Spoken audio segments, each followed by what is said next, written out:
Jane Eyre by Charlotte Bronte. Chapter 20.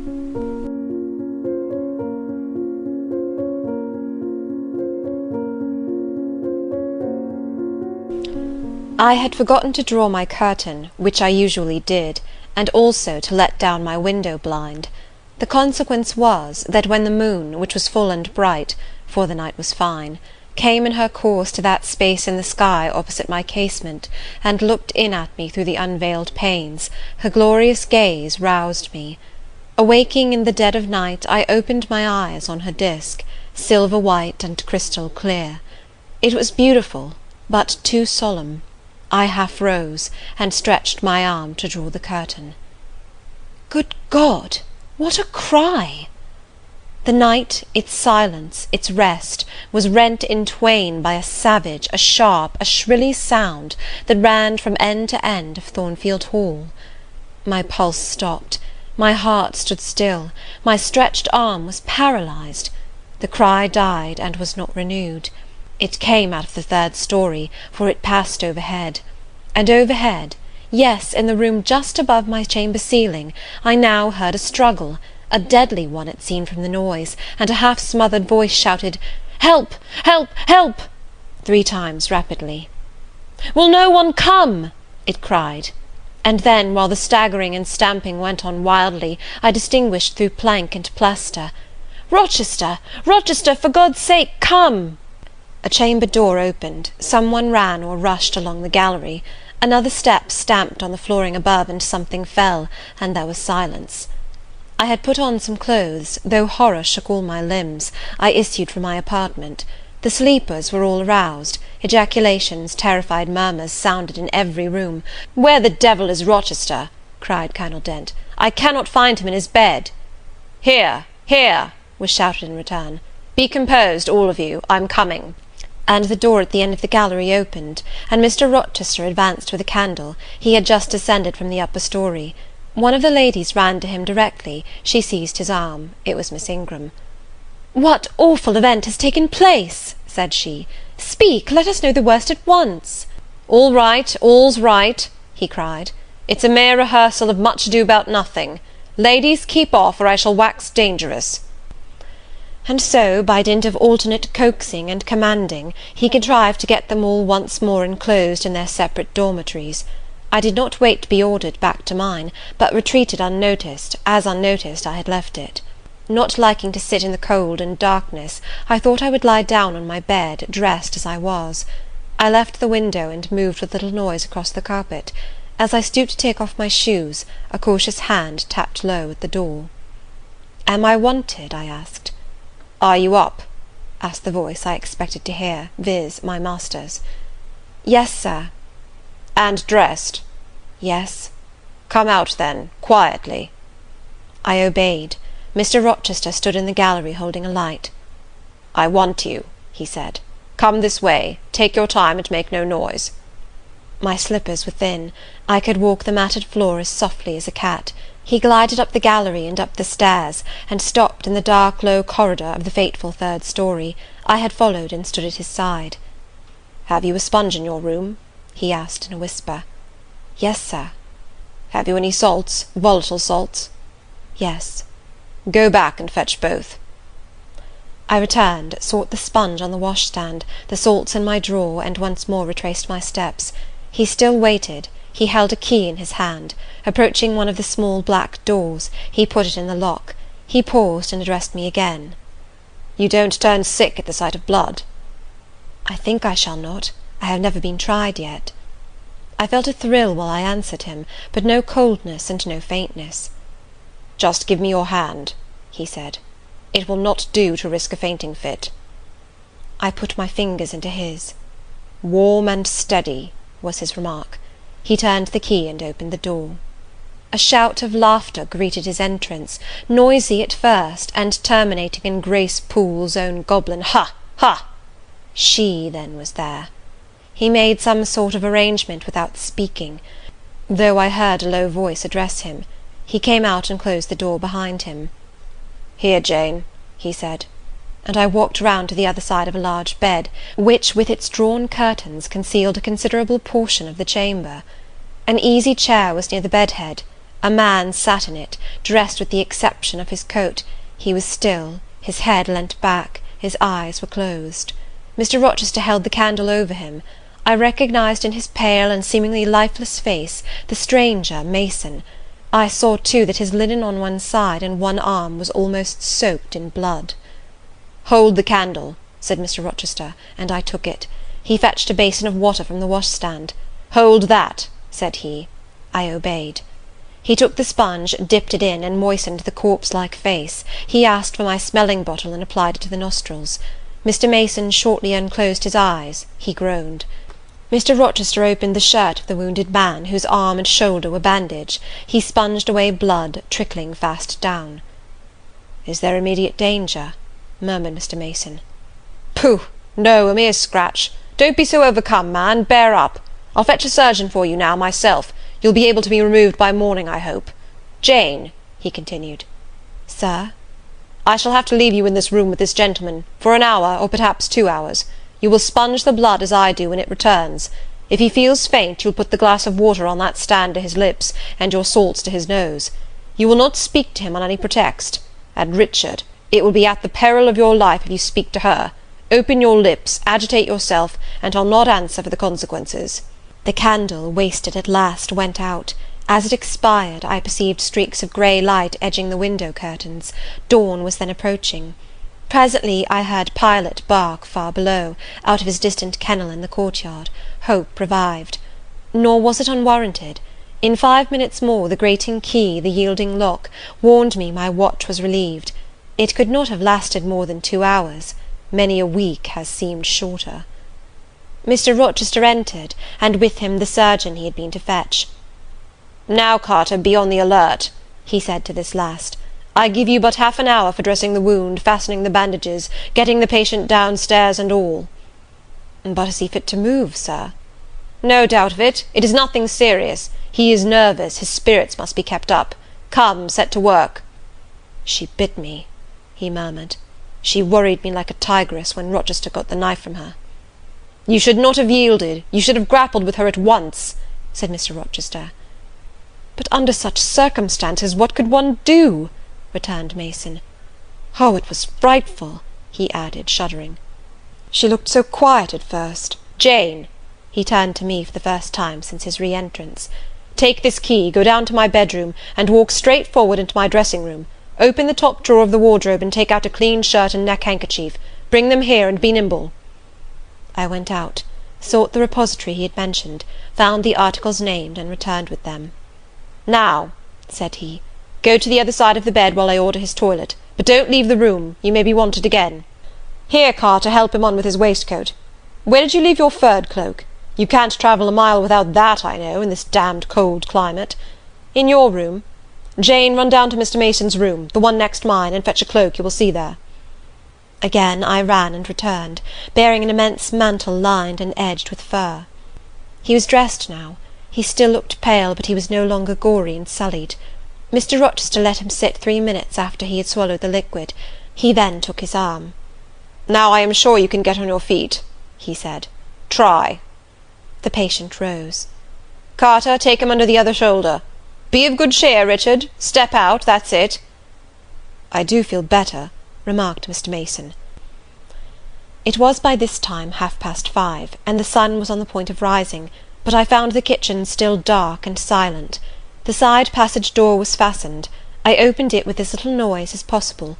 All the yard was quiet, but the gates stood wide open, and there was a post-chaise, with horses ready harnessed, and the driver seated on the box, stationed outside. I approached him, and said the gentlemen were coming. He nodded. The gentlemen now appeared. Mason, supported by Mr. Rochester and the surgeon, seemed to walk with tolerable ease. They assisted him into the chaise. Carter followed. "Take care of him," said Mr. Rochester to the latter, "and keep him at your house till he is quite well. I shall ride over in a day or two to see how he gets on. Richard, how is it with you?" "The fresh air revives me, Fairfax." "Leave the window open on his side, Carter. There is no wind. Good-bye, Dick." "Fairfax." "Well, what is it?" "Let her be taken care of. Let her be treated as tenderly as may be. Let her—" He stopped, and burst into tears. "I do my best, and have done it, and will do it," was the answer. He shut up the chaise door, and the vehicle drove away. "Yet would to God there was an end of all this," added Mr. Rochester, as he closed and barred the heavy yard gates. This done, he moved with slow step and abstracted air towards a door in the wall bordering the orchard. I, supposing he had done with me, prepared to return to the house. Again, however, I heard him call, "Jane!" He had opened the portal and stood at it, waiting for me. "Come where there is some freshness for a few moments." He strayed down a walk edged with box, with apple trees, pear trees, and cherry trees on one side, and a border on the other full of all sorts of old-fashioned flowers, stocks, sweet williams, primroses, pansies, mingled with southernwood, sweetbriar, and various fragrant herbs. "Jane, will you have a flower?" He gathered a half-blown rose, the first on the bush, and offered it to me. "Thank you, sir." "Sit," he said. "The bench is long enough for two. You don't hesitate to take a place at my side, do you? Is that wrong, Jane?" I answered him by assuming it. To refuse would, I felt, have been unwise. "Little friend," said he, in quite a changed tone, while his face changed too, losing all its softness and gravity, and becoming harsh and sarcastic, "you have noticed my tender penchant for Miss Ingram. Don't you think if I married her she would regenerate me with a vengeance?" He got up instantly, went quite to the other end of the walk, and when he came back he was humming a tune. "Jane, Jane," said he, stopping before me, "you are quite pale with your vigils. Don't you curse me for disturbing your rest." "Curse you? No, sir." "Shake hands in confirmation of the word. What cold fingers! They were warmer last night when I touched them at the door of the mysterious chamber. Jane, when will you watch with me again?" "Whenever I can be useful, sir." "For instance, the night before I am married. I am sure I shall not be able to sleep. Will you promise to sit up with me to bear me company? To you I can talk of my lovely one, for now you have seen her and know her." "Yes, sir." "She's a rare one, is she not, Jane?" "Yes, sir." "A strapper, a real strapper, Jane, big, brown, and buxom, with hair just such as the ladies of Carthage must have had. Bless me, there's Dent and Lynn in the stables. Go in by the shrubbery through that wicket." As I went one way, he went another, and I heard him in the yard saying cheerfully, "Mason got the start of you all this morning. He was gone before sunrise. I rose at 4 to see him off."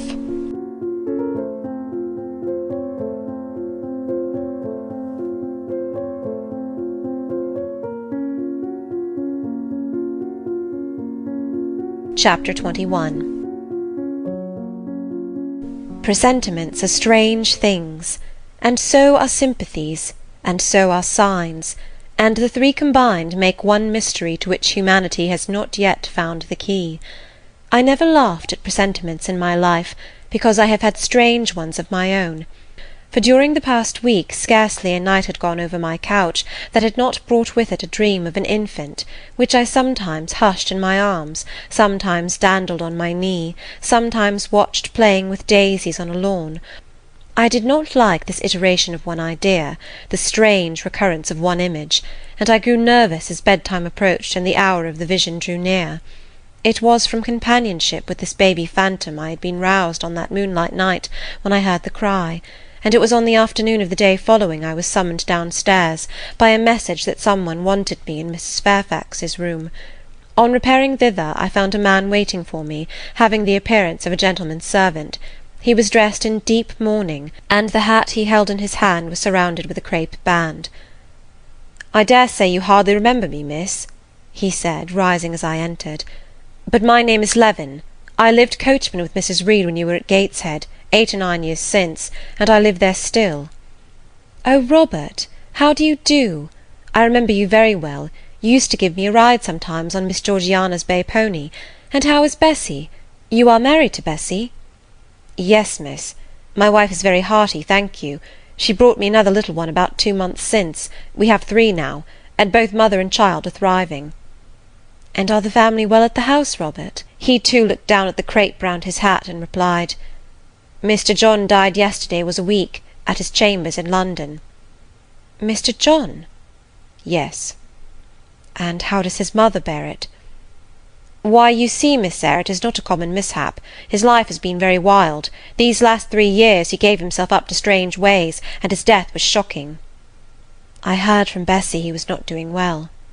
Doing well? He could not do worse. He ruined his health and his estate amongst the worst men and the worst women. He came down to Gateshead about 3 weeks ago, and wanted Mrs. to give up all to him. Mrs. refused. Her means have long been much reduced by his extravagance. So he went back again, and the next news was that he was dead. How he died, God knows. They say he killed himself.